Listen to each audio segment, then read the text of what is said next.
Number 8. Ford Tempo, 1984 to 1994. Some cars belong on a list like this not because they failed dramatically, but because they failed consistently at enormous scale over a very long time, and because the scale of the failure made the scale of the trust that preceded it harder to forgive. The Ford Tempo arrived in 1984 as a modern-looking compact with aerodynamic styling that positioned it as a step forward for the brand. The base four-cylinder engine attracted criticism for refinement that fell short of the competition, and the ATX automatic transaxle accumulated owner complaints across the production years. Rust in the lower body became a recurring complaint in harsher climates. Build quality varied in ways that made individual cars inconsistent.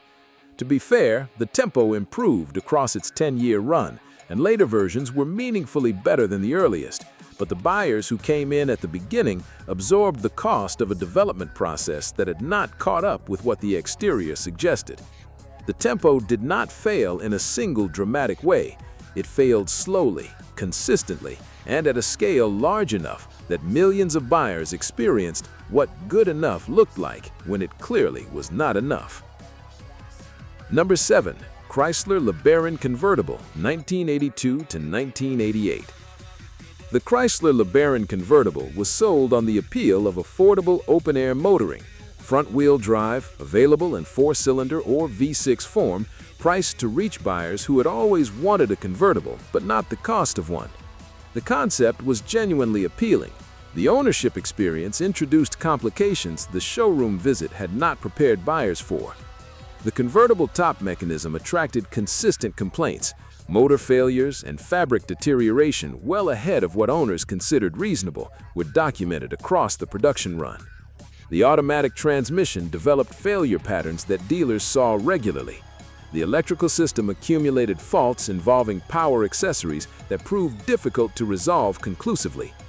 Build quality fell short of what the price implied, with interior materials that degraded within a few ownership years. Buyers who used it strictly in fair weather and maintained it carefully could manage. The LeBaron sold the idea of affordable freedom. What many buyers received instead was a car that made that freedom unreliable and far more expensive than they had planned. Number 6. Alfa Romeo Spider, 1980 to 1989.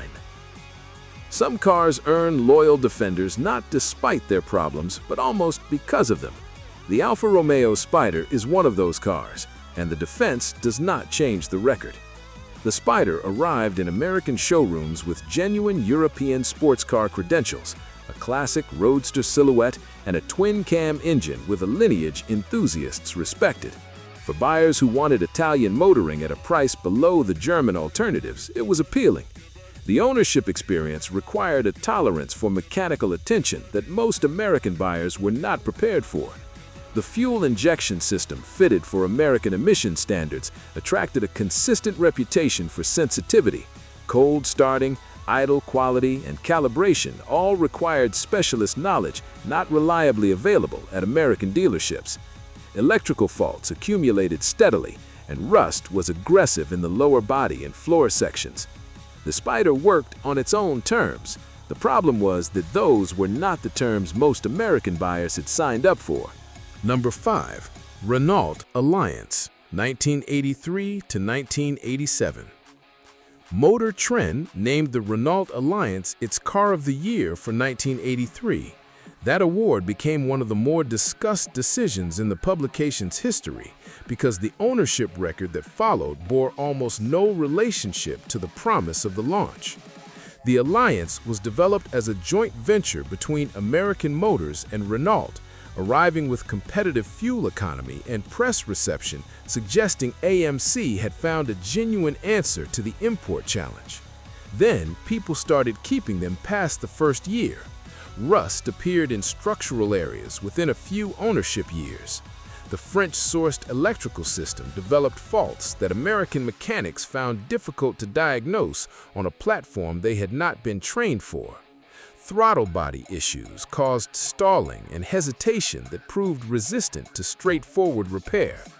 Consumer Reports rated the Alliance among the least reliable vehicles in the American market for multiple consecutive years after its strong debut.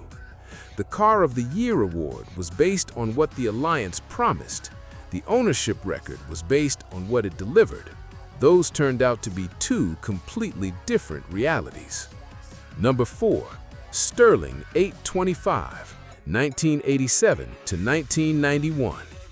If you've never heard of the Sterling 825, that is part of the story. If you owned one, the story is very different.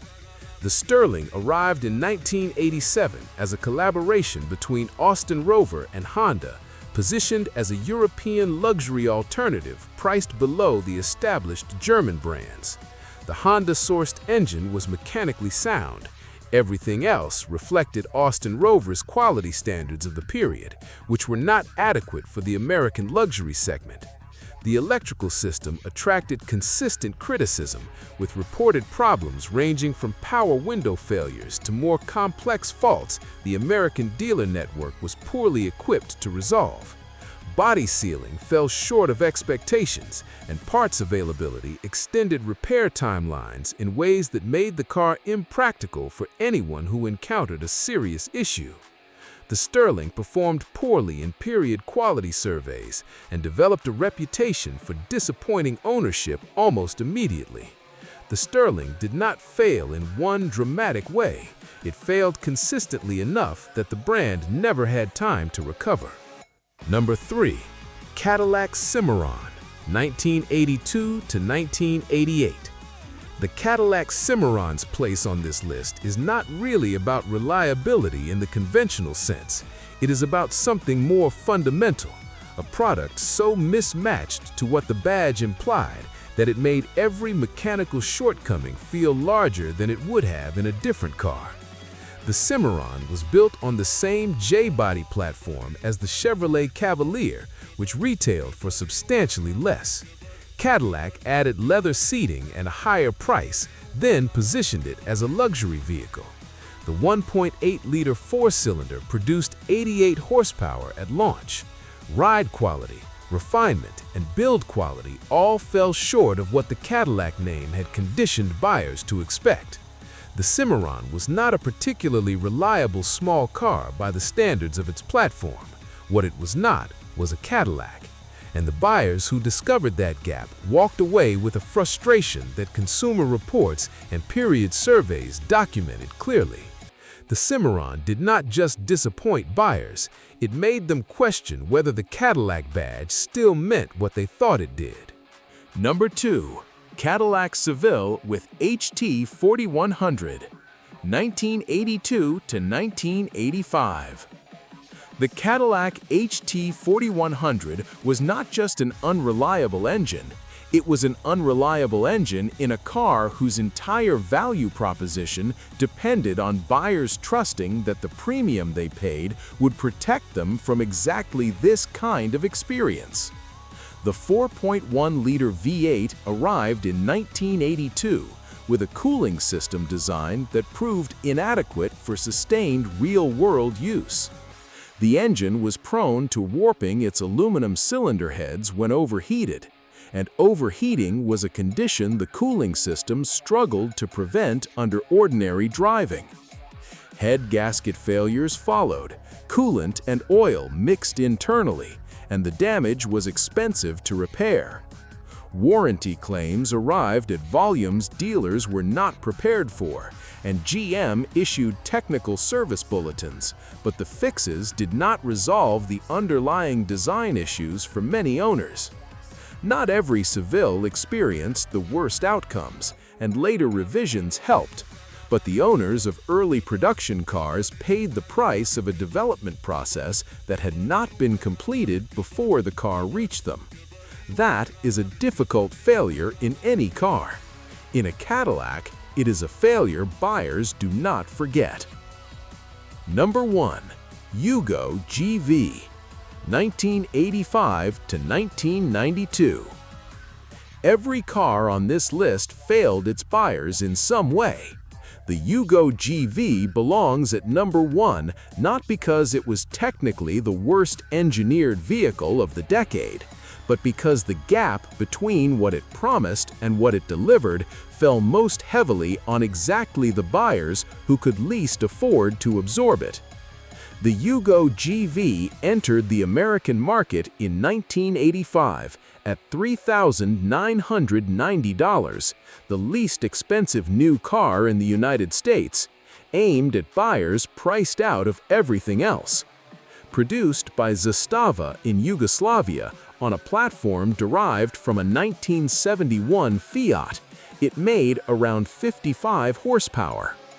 Build quality was inconsistent between units. Electrical faults appeared early and resisted simple repair. Maintenance requirements exceeded what the price led buyers to expect, and the consequences of unmet maintenance were expensive enough to make no financial sense. Parts availability deteriorated as political instability in Yugoslavia escalated. The Yugo found its buyers among people for whom $3,990 represented a real financial commitment. The Yugo was not just a bad car, it was a bad answer to a very real need, and the people who trusted it were the ones who could least afford to be wrong.